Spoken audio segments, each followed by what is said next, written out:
You're listening to Convenience Matters, brought to you by NACS.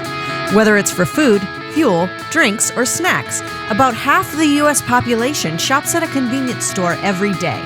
We'll talk about what we see at stores and what the future may hold for our industry. Welcome to Convenience Matters. My name is Jeff Lenard with NACS. And I'm Britt Brewer with NACS as well. So, Britt, we talk a lot about what we can expect over coming months, or here's how you prepare for the future. But today we are literally going to learn about the future. Not just trends, but who will be driving that future. Literally, who will be driving cars, who will be shopping at stores, who will be that workforce. We are going to learn more about Generation Z. One of my favorite topics, actually. I love the generational differences, talking about how things change over time. And this is an interesting group of people that we're raising. So today, to talk about Generation Z and these interesting people, we'd like to welcome Matt Thornhill. He's managing partner with the Institute for Tomorrow. And let's talk a little bit about tomorrow, specifically Generation Z. So welcome, Matt. Well, hey, glad to be there, Jeff and Britt. So what Generation Z is essentially those who are up to age 15 to those who will be born in the next 4 years, if I understand the demographics. What are the attributes of this generation, and what might people look to do about how they are different than the previous generations? Well, to start with, to be honest with you, they don't really have a name yet. Generation Z is essentially a placeholder name because they're not all here yet. As you said, we still have a couple of more years of them being born. And really the key point is that the generation doesn't really form its identity until they go through their teenage years, basically ages 10 to 20. And only about half of this generation have gotten there. Have reached that point, and the other half are coming. So it's really over the course of the next 10 years, we're going to have the events that happen in society and culture and just trends, whatever is happening out there that's going to imprint this generation. So we can't get too far ahead of them. One of the things we actually joke around here is that we've got another name for Gen Zs. We call them kids. I think that's been true for every generation that has emerged. Those kids, right? Those darn kids. It's the same story. Kids. Right. Matt, that's a good point, because as we were preparing for this conversation, and I did a little bit of poking around. I don't have children myself, but I have two nieces, and of course they're the funniest people I've ever met, and they're the lights of my life. And one name, even though we don't have the official name for this generation just yet, I found something we're calling these kids the Generation Sensible. And that's just one way of maybe looking at, they've grown up in a really interesting time where, there's crooked politicians and corporations, there's school shootings, there's, all these things out in the world that you can ingest, or the environment that is out to harm you, that trust could be an issue for these kids. We kind of hope not, but, these kids that are thinking, how do I keep myself safe and my body safe? And maybe they're the ones that might be making some sensible and practical decisions for their life, including what they might buy at a convenience store or at the grocery store, or, how they live their life and stay healthy. Well, bingo, you just hit it on the head. I mean, if there's any trait that we're seeing being developed already about this generation, it is the sensible, practical, pragmatic, and they certainly have an orientation towards safety and security. I mean, unfortunately, they're being raised by in a world where, every day, every week, it's almost routine. We get exposed to some horrible terror attack or gun violence or something that us older folks are essentially numb to it, but they're getting exposed to it at this formative time of their life. So they're being imprinted almost with a feeling of vulnerability.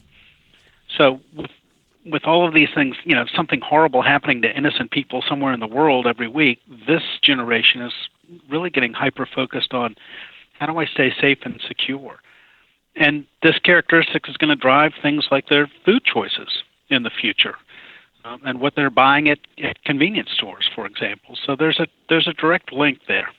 And that's something you touched upon in the NACS magazine article that you wrote, which I thought was interesting and very interesting. But tagging on to what you were just saying about information is part of the issue now that I don't want to say there's too much information, but I'm somewhere between the sensible generation and the greatest generation. So I don't know. There's probably some.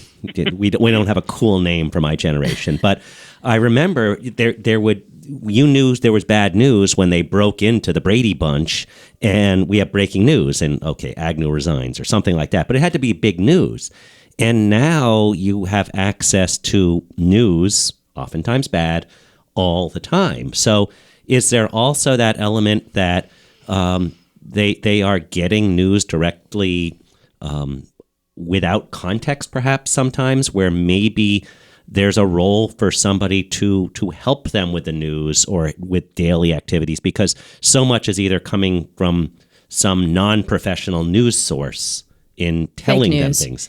Well, yes, but just the idea that news is everywhere, and what is fake news, what is real news, what is context around the news. Well, yeah, the issue really is not just that it's everywhere, but that it's curated by everyone.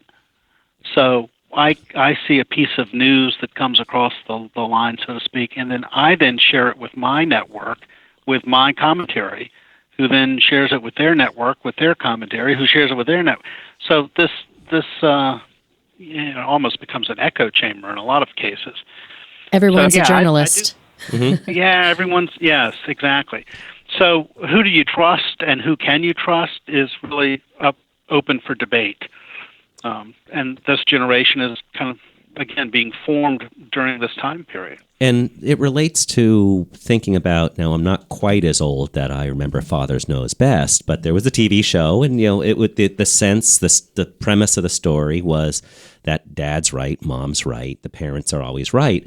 And that's because that was your context. You went to school, the teachers were always right. You came home, the parents are always right. Now there's more intermediaries in there that have things to say or things that you can absorb. You can bypass parents and traditional people that you would go to for advice or things like that. So what is the role of businesses now, or is there an opportunity, I guess, better, for how they can work into this where people want to know that you can be trusted, and here's examples of how I can be trusted. What can companies do? Well, let me actually back up before I answer that. Let me back up a little bit. It's the millennial generation that have led us down. Not really. They are the conduit, if you will. Technology has led us down this path of being able to collectively learn about things, and this millennial generation did it to the point where they trust the wisdom of the crowd over the thoughts of the few.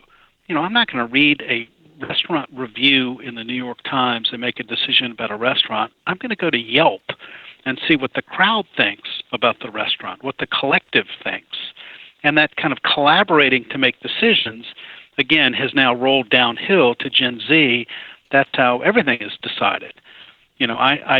The trust comes from everybody weighing in and everybody contributing, and let's collectively decide what's valid and what's not valid. So the role for corporations, now to answer your question, or companies, is they need to be participating in those conversations. The consumer, everyone owns the brand today. It's not just the consumer, everybody owns it, and everybody owns really how the company has to behave and act. It isn't just how consumers today know a convenience store because they go in it. They experience the store. They have a sense of the store based on that experience. But thanks to things like Glassdoor.com and the internet, they know about the company behind it. They know about Circle K and how they treat employees. They know about 7-Eleven and how they treat employees, or how Sheetz or Wawa or Mavericks or any of them. So it's so transparent that we can see into the company and understand the company. The company is the brand is the company, and the consumer or the worker owns it. So the role for corporations is, I got to participate in this. I just can't let this happen willy-nilly. I got to go in and comment on their comments. I have to be an active participant in these discussions. Otherwise, it's completely out of my hands. Yeah, that's interesting. And I know also you can make mistakes. You can jump into a discussion, and I think the Pepsi commercial with one of those Kardashians or Jenners went horribly wrong. Right. And so what are things that you might want to avoid as you get into these group discussions or become more interactive with customers? There's probably a laundry list that a public relations firm could help you figure out, but essentially you don't want to argue. You want to acknowledge and then respond, but you don't want to get into arguments with people because you're not going to win. That the makes me crowd think. will kind of team up against you. That kind of makes me think of, it's a level beyond the customer is always right. It's not just that you're right. It's, well, you've probably fact checked me on the spot. All these things about my brand and my company and the ingredients in my food and this and that. And it's like, you might actually know, you might have the truth right there in front of you. Most likely you do. So I like that point of just, you don't want to argue. You don't want to go up against, because that's going to end up on Yelp. It's going to end up on those crowdsourcing sites where, people will start making decisions based on, this one person, one of those kids, what we're calling them, one of those sensible kids' experience of you. Right.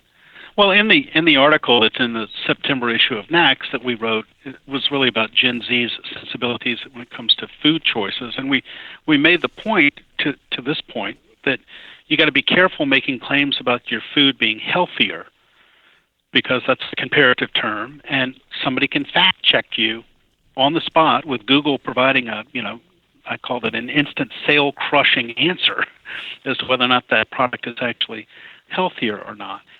And the thing you have to be careful about is, or maybe a better claim that we assert, is that maybe you just say it's better for you, and you can draw the comparison about how it's better for you from some other product. I mean, the example we gave in the article was about a Skinny Pop, which is a popcorn brand that has 3 ingredients: popcorn kernels, sunflower oil, and salt.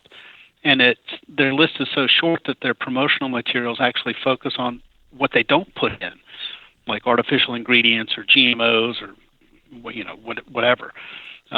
And that's an interesting approach, because it's like, okay, it's so simple.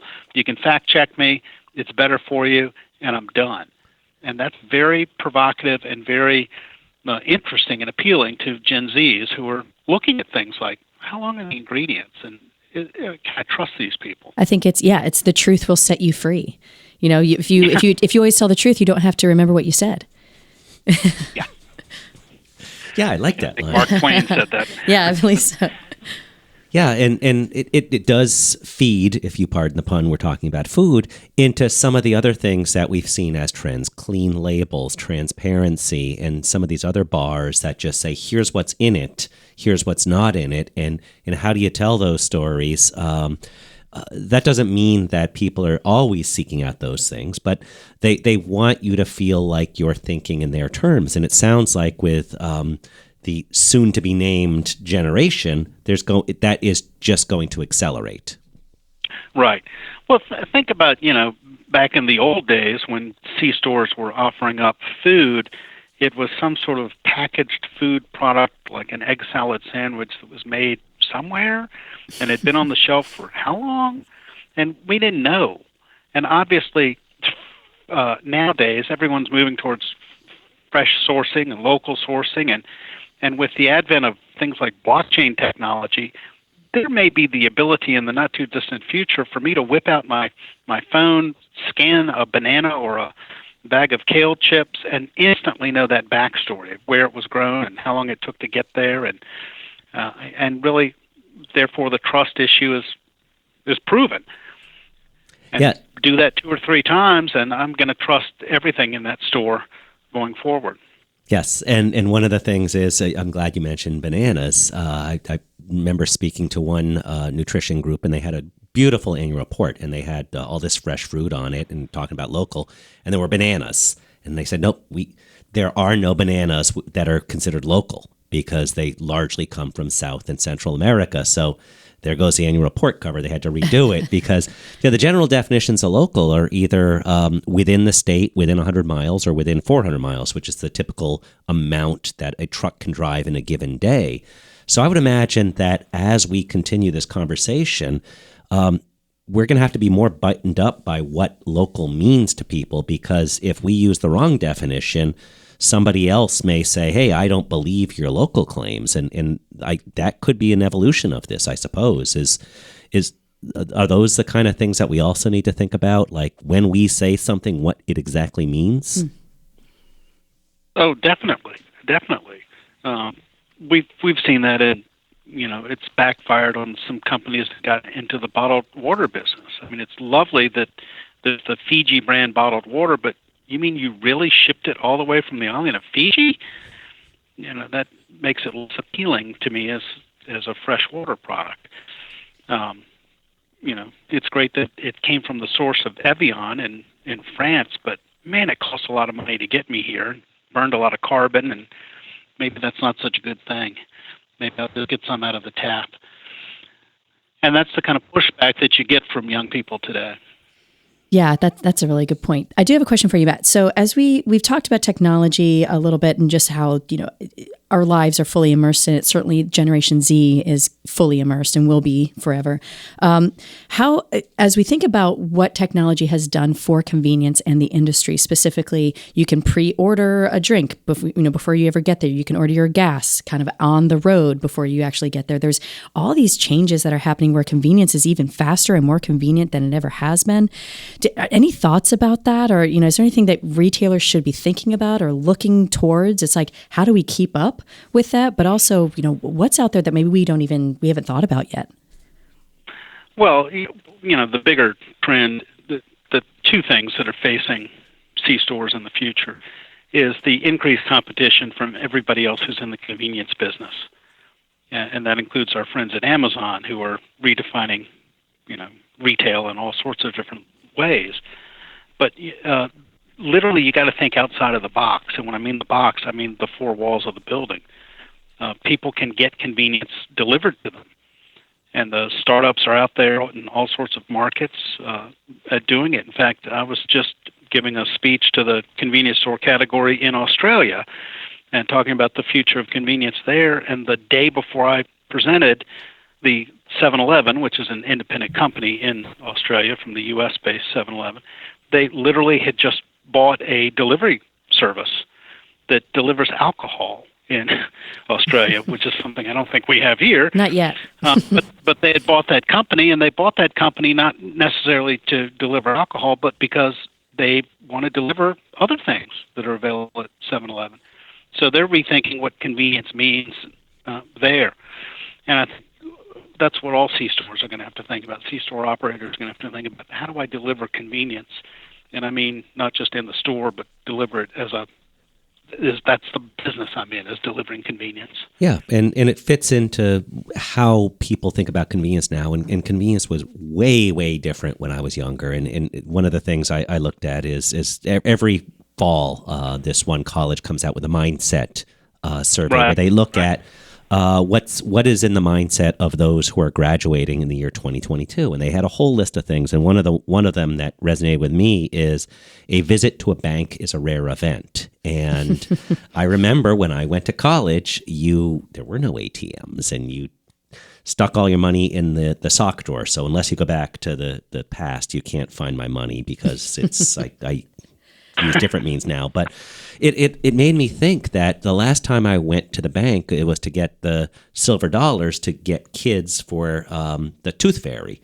And it made me think that somewhere, Generation Z, yet to be born, there's probably going to be something where it's like, did you see the tooth fairy put money in your debit account? And there will be, you don't have to wait till they're asleep and sneak it in their pillow, that it will be some sort of different transaction, or, hey, guess what? The Tooth Fairy brought you some Bitcoin or something like that. And I love this idea because I kind of immediately think about, a Snapchat filter or something that when that kid wakes up on the morning after losing that tooth, they go to their phone and maybe there's like, some sort of graphic that's like, the Tooth Fairy was here kind of thing. And you won, you've got your $5 in your account. Or whatever. App developers, let's work together. Yeah. Don't take that idea and steal it. Oh, yikes. I need to copyright that real fast. Yes. You guys know that the Tooth Fairy isn't real, don't you? Oh, what are you talking about, Matt? Okay. Well, listen, here's the thing about this future that we're talking about. The good news is that the convenience store category has always been kind of reinvented to take advantage of opportunities. I mean, the store category came about because Southland Ice Company back in the 20s started selling milk and bread when people were coming to pick up their blocks of ice to put in their refrigerator back before electricity. I mean, bringing gas, when I was a kid, C-stores didn't have gas and gas stations didn't have any product. And that whole transition has taken place.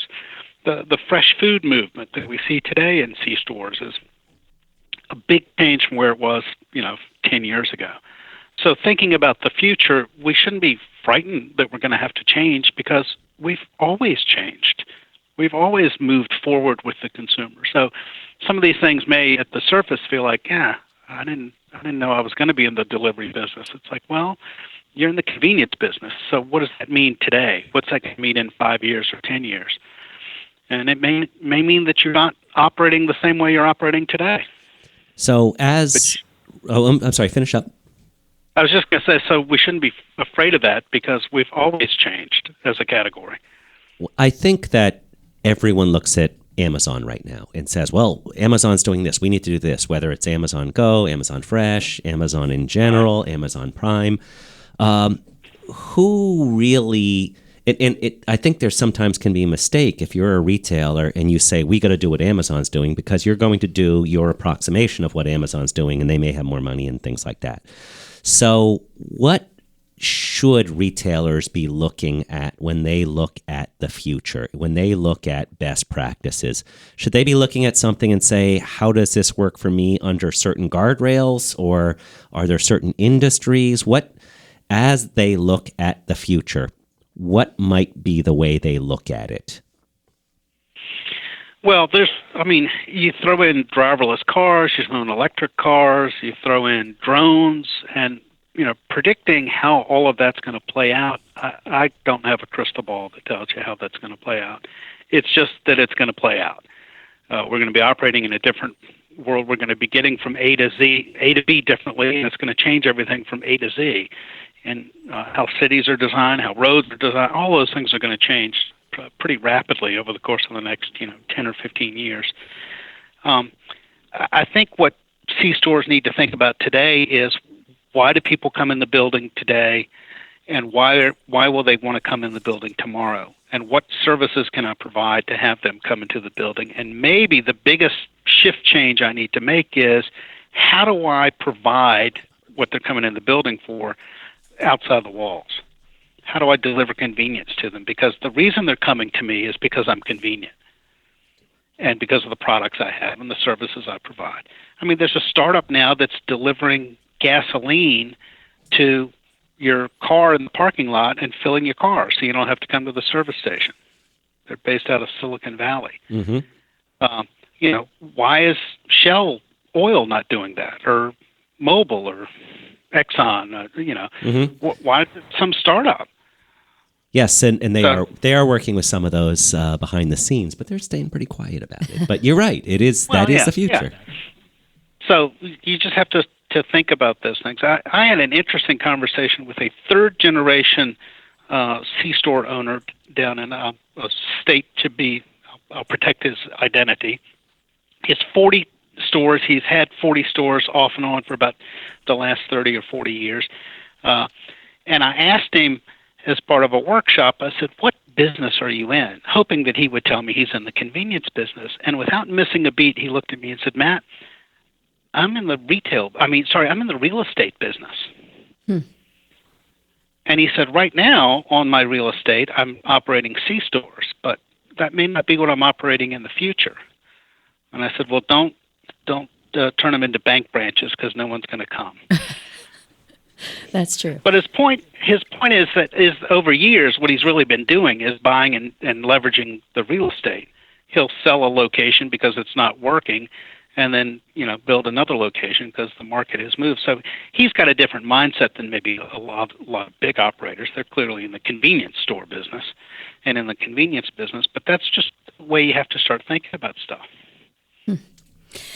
Well, Mr. Matt, thank you so much for joining us. Any final thoughts as we kind of look to this future and this new group of kids? Well, they're going to be a terrific generation. They're going to be a large generation. They'll be larger than millennials just because there'll be more of them ultimately. And they're not hard to kind of please if you make sure you're kind of honest and trustworthy and deliver a fair product at a fair price. If you can make it shareable, because they like sharing, and I mean that both literally and figuratively. Like they'll take a picture of it and post it on their Snapchat. So that all of that helps. It's that kind of, I've heard it called this too, kind of the generation we. So thank you very much. I think we've kind of got this great idea of evolution is inevitable. It's always been true. We are here to evolve with our people and our customers. Matt Thornhill from Institute for Tomorrow. Can you give us your website, please? That's it, institutefortomorrow.com. Fantastic. That is convenient. That is convenient. Thank you, Matt. And It's been my pleasure. Thank you for listening to Convenience Matters. Convenience Matters is brought to you by NACS and produced in partnership with Human Factor. For more information, visit convenience.org.